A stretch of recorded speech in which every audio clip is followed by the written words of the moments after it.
So, okay, babalik na tayo dito. Okay. Under the pardoning power that is actually found in the Section 9, Article 7 of the 1987 Philippine Constitution. So there are actually four being granted by the president. So number one is reprieve, the second commutation, the third one pardons, and he can also grant amnesty. So let's have it one by one. So when I say reprieve, guys, it is just the postponement of the execution of the death sentence. So dito po nangyayari yung sinasabi natin, kung mayroon pang silya elektrika po dito sa Pilipinas, kung mayroon pa pong death sentence na pinapataw po dito, ito yung mga tinatawag nating last call, okay, that can save a life of a person. Say for example, mayroong isasalang sila sa firing squad o kaya sa bitay o kaya sa pugot ulo o kaya doon sa lethal injection. So, yung mga tao na andun guys na nasa death row, so pwede siyang ma-save actually ng president. Okay? So, since our government or the Republic of the Philippines don't want this kind of sentence, okay, the death sentence or death penalty, so it's not applicable, okay, in here. But before, of course, during the time of Marcos, uso pa na yung silya elektrika. Okay, during the time of Estrada, there is this what they call lethal injection. Okay, so Leo Echegaray was the first victim of that, and the only victim of that particular way of putting an end to the life of a person. Okay, so the president that time did not actually call. So the reprieve was not granted. So still the execution was pushed through. Okay, so in the case of Mary Jane Veloso, guys, if you can still recall, she was that a woman caught of having drugs, okay, in her position, in her possession, I mean, okay, in Indonesia, wherein she was actually penalized, okay, and having a death sentence as the official verdict of the judge in there. So there was a campaign during that time, even Pacquiao, even Duterte, they asked what could you do for the postponement of the execution, okay, through of Virgin Veloso. Okay, so it was granted and we're very happy about that. Okay, so yung isa naman, yung commutation, this is just the reduction of the sentence imposed to a lesser punishment. So say for example, the final verdict of your case by the judge, you will be punished for 6 years and 1 day. So if you are doing good inside the penal institution, so what will happen, your sentence can be commuted. Ibig sabihin, or commutated. Ibig sabihin, yung 6 years mo, pwede mo gawin na lang 3 years or 2 years. Okay? So yan na lang yung ilalagi mo sa kulungan. So that is commutation. So pinapunti yung iyong pagstay sa isang penal institution. So while pardon, mayroon po itong dalawang uri. Okay? So when I say pardon, it exempts from the punishments the law inflicts for a crime he has committed. Ang nangyayari po dito, so say for example, we'll just use the case of Ruben Padilla. So Ruben Padilla was granted the conditional pardon by Joseph Estrada. And when we say conditional pardon, in here, you cannot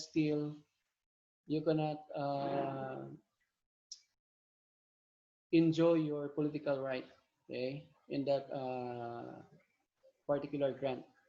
So you cannot run for any office in the government, you cannot vote. And Ruben Padilla was granted absolute pardon by President Duterte only. Okay, only this administration. Okay, so if you are given this what we call absolute pardon, so ang mangyayari po nito, so pwede po na po ma-enjoy yung political right na meron ka. So pwede ka nang bumoto, pwede ka nang dito tumakbo sa iba't ibang position po sa ating gobyerno. And of course, amnesty. This is given only to those people who are part of the government. Say, for example, Trillanes. So after Trillanes conducted that Oakwood mutiny during the time of during the administration of Macapagal Arroyo, Gloria,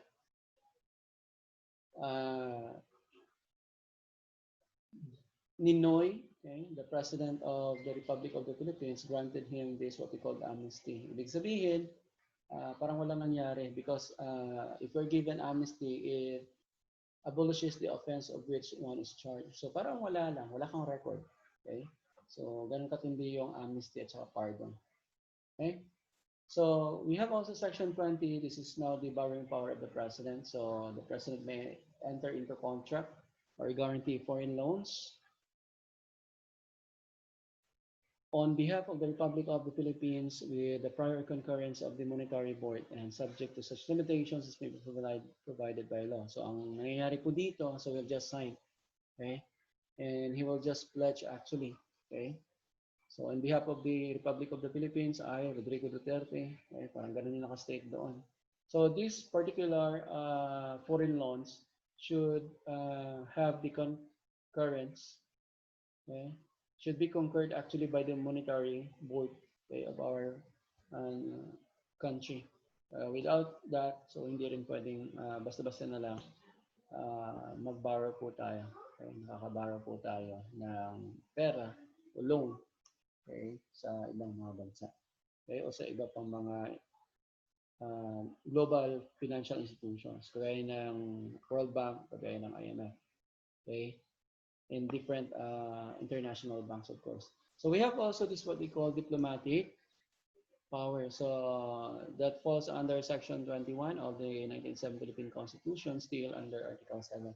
So no treaty or international agreement shall be valid and effective unless concurred in by at least 2/3 of all the members of the Senate. So ang final say po dito ay andyan po sa ang final say po ay manggagaling po sa members of the Senate. So from the senators.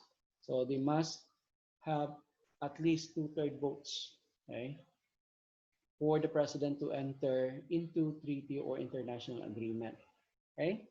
So that's how powerful the Congress is when it comes to treaties or international agreements. So that's talking about the diplomatic power of the President under Section 21 of Article 7 of the 1970 Philippine Constitution. Now let's go to Section 22. So this is talking about budgetary power of the President. So in here, the President shall submit to the Congress within 30 days from the opening of every regular session. So as the basis of the General Appropriation Bill or the GAB, this is the national budget.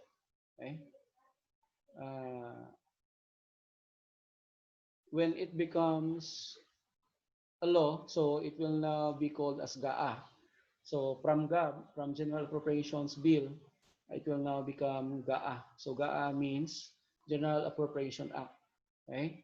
So this is where we can find actually the expenditure and sources of financing of the government. So the taxes, of course, and the tariff collected by the different revenue agencies can now be used as part of the national budget. But of course, from time to time, we have this kind of problem because the president, most of the presidents of the republic that we have, didn't stick to the budget that was only collected by the revenue collecting agencies. So say for example, yung limit po natin, sana kung ganito yung ginagawa ng President to avoid debt, yung utang. So kung ano lang sana yung nakolekta ng BIR, ng Bureau of Customs, ng National Treasury natin, ng Department of Finance. Kung yun lang yung ginagamit nila guys, hindi tayo uh, magkakaroon ng ganun kalaking utang. So, sa kasalukuyan, nasa 5.677 trillion. Okay, I think mas mataas na siguro. Kasi that was 3 years ago. Okay? Trillion po ang pinag-uusapan natin. Okay? Ayan. So, US dollar po. Hindi po peso. Okay? So, ganun kalaki utang natin. Okay? So, ayan. So, most of the time, nababanggit po ito ng presidente sa SONA niya. So, during the SONA,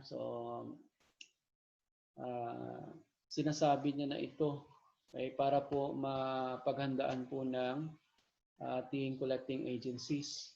So, dito, pag masyadong malaki yung budget ng gusto ng president, so, sobra-sobra yung tinatawag nating intensification ng pangungulekta nila ng buwis. Okay? Just to cope with the demand of the president. So if they could not cope with the demand of the president when it comes to the budget, okay, intended for the next year. So what usually happen is that the president start to think of a solution, okay, just to boost the economic activities. So eventually, it will be resulting to borrowing. Okay, mag-loan siya from other countries or other global financial institutions. So, even during the time of Duterte, so ganoon din po nangyayari. Since 2016, every year na lang, nangutang tayo. Okay? Just to fund all the expenditures or proposed expenditure of the government. So, hindi pa ata nangyayari. Okay, I just don't know in the previous administrations. Pero as far as I know, from the Fifth Republic president, so from time to time, so they are borrowing actually money from other countries or from other global financial institutions like International Monetary Fund, and of course, we have this World Bank, okay, World Bank Group. Okay, so doon po nangungutang. Okay, and of course, the last one, Section 23 of the Article 7 of 1997 Philippine Constitution is pertaining to the informing power of the president. So this is done by the president through his what we call SONA, or State of the Nation Address. So this is where we can understand and know what is the status of our country when it comes to its economy, when it comes to its security, when it comes to the social or socio-cultural status. And even some issues may be raised by the president in here or will be tackled by the president in here. And the accomplishments, of course, of the administration in the past 12 months, okay, or the previous year. So this could be laid down by the president during the SONA. Of course, marami pang chichibureche minsan, okay, commendation, okay, na ginagawa yung mga president natin. So during their respective SONA or State of the Nation address. So that concludes the Article 7 of the 1987 Philippine Constitution. So I hope you can learn and you can add on to what I am giving you or what I have given you. You can still actually expound this by surfing the net or even getting some data from the internet. Okay, so I think that's all for now. So thank you so much.